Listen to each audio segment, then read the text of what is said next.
নিজের মেয়ের অপহরণকারীর বিরুদ্ধে থানায় মামলা দায়ের করতে এসে এক মহিলা সাব ইন্সপেক্টরের কাছে দুর্ব্যবহারের শিকার হয় এবং মামলা নিতে অস্বীকার করে।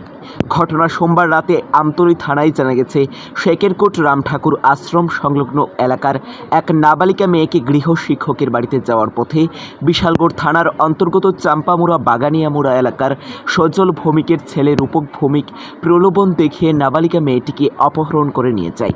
মেয়েটি বাড়িতে ফিরে না আসায় তার পরিবারের লোকজন অনেক খোঁজাখুঁজি করার পরও তার কোনো সন্ধান না পেয়ে রবিবার আমতলী থানায় একটি নিখোঁজ ডায়েরি করেন। সোমবার দুপুরে নাবালিকা মেয়েটির পরিবার পরস্পরের মুখে জানতে পারে চাম্পামুড়ার সজল ভৌমিকের ছেলে রূপক ভৌমিক ওনার নাবালিকা মেয়েকে অপহরণ করে নিয়ে গেছে।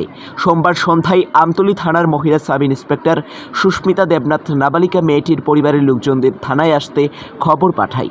খবর পেয়ে মেয়েটির পরিবারের লোকজন থানায় আসতেই অপহরণকারী রূপক ভৌমিকের বিরুদ্ধে লিখিত আকারে মামলা দায়ের করার সমস্ত প্রস্তুতি নিয়ে আসলেও থানায় প্রবেশ করা মাত্রই আমতলী থানার মহিলা সাব ইন্সপেক্টর সুস্মিতা দেবনাথ অসংলগ্ন আচরণ করেন নাবালিকা মেয়েটির পরিবারের লোকজনদের সাথে, যা একজন পুলিশ হয়ে সাধারণ মানুষের সাথে এই ধরনের আচরণ মোটেও শোভা পায় না।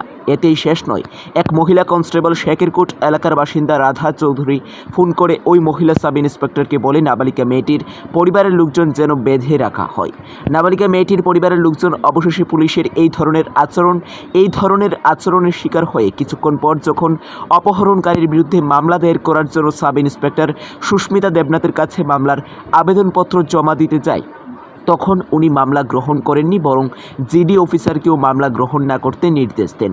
পুলিশের এই ধরনের আচরণে নিরুপায় হয়ে সোমবার রাতে নাবালিকা মেয়েটির পরিবার সাংবাদিকদের দ্বারস্থ হয়ে মুখ্যমন্ত্রীর দৃষ্টি আকর্ষণ করে দাবি জানিয়েছেন, সাধারণ মানুষের বিপদে পড়ে পুলিশের শরণাপন্ন হয়, কিন্তু পুলিশ যদি সাধারণ মানুষের সাথে এমন আচরণ করে তাহলে মানুষ কার কাছে বিচার চাইতে যাবে?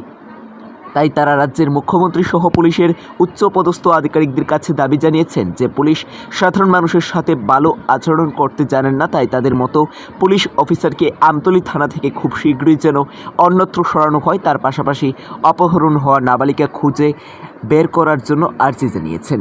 আইসি আমি আমার মেয়ে মাস্টারবাড়ি সকালবেলা কালকে 10টার সময় মাস্টারবাড়ি যাইতে লেগেছে করে মাস্টারবাড়ি গেল, সেটা আইল না 2 ঘন্টা পরে 12টার সময় সকাল 10টার সময় গেছে মাস্টারবাড়ি।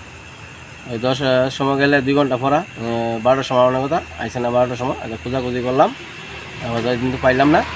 25 তারিখ আমি সেটা জিডিএনটি করে গেলাম আমতলী থানাতে।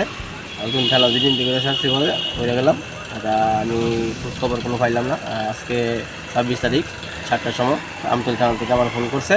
ফোন করার পরে আমি আইলাম, আসি পরে আমি জিজ্ঞাসাবাদ করলাম পরে আমার কইছে, হ্যাঁ আমার নাটক খাইয়া বলছেন নি, কি হইলে হয়ে গেছেন, এই সে অনেক কথা মিস্ত্রি গালিগালাজ করছে। তারপরে এই সুস্মিতা দেবনাথ ফোন করছে আবার রাধা কনস্টেবল মনে করতে পারি না, হ্যাঁ ঠিক আছে মা বাবারে বান্ধা রাখতো, এই মা বাবার বান্ধা রাখতো। এই নিয়ে আমতলী থানার ভিতরে এই নিয়ে প্রশাসনের পিতা এই আমতলী থানাতে আমি আইসি আমার মেয়ের পূজা টুজাতে।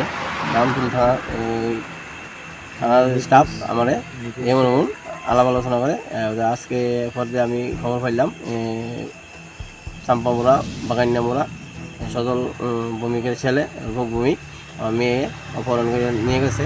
তারপরে আমি একটা কেস মামলা করলাম। মামলা করার পরে আমি আমতলী থানাতে দিয়ে গেলাম। পরে আমতলী থানা তারা কেউ রাখলো না, সেকেন্ডারি বিষয়ে কামাইলে এই সেই অনেক কথাবার্তা হয়েছে। আমি অনেক আয় করছি, আমি এই ব্যাপারে একটা কেস করতাম চাই আমতলী থানা কি এই নিয়ে আমতলী থানার আমরা পাবলিকের কোনো নাই, দাম নাই। আমার মেয়ে আনানো গেছে, মেয়ের আমার যেমন হোক তারা খুঁজে আইন না দুঃখ আমতলী থানার কাছে সবার কাছে আমি আবেদন করছি।